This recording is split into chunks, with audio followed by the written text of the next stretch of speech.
Прекин на интернетот ги остави пациентите со часови да чекаат за преглед во поликлиниката Букурешт. Мој термин е надвор од функција. Лекарите податоците ги впишуваат на хартија и чекаат да се врати мрежата за да ги внесат во системот. Ова ги пролонгира прегледите и создаде редици пред ординациите. Да, нема интернет, од вчера немаше интернет.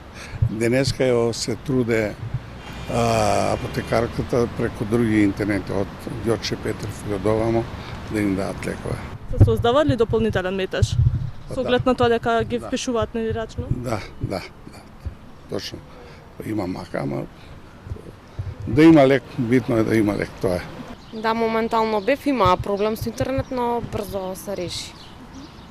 Има ли редици за чекање? Сега моментално не се бајли имало многу. Проблемот е во операторот кој на таа локација имал поголем дефект, а кога ќе се реши не се знае, вели за Телма директорот на Здравствен дом Скопје. Сите податоци рачно ги пишуваат за кога ќе имаат интернет да ги внесат во систем. Редот е малце поголем, но за да не ги враќаме пациентите, мора на таков начин да ги услужиме се додека немаме интернет. Освен долгите редици за да дојдат на ред за преглед и да ја земат неопходната терапија, дел од пациентите алармира и на недостиг на инсулин. Сум под инсулин, има некој апчина J11 и тоа го пијам и така 1-2 години сум под инекција, па нема и има инсулин и тоа е борбата. Денеска како беше? Денеска имаше малце гужа, 5-6 души пред мене, а иначе бев пред рецимо 3 дена немаш.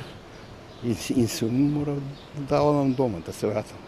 Пациентите побара од надлежните да се решат проблемите и да се подобрат условите во здравствените установи.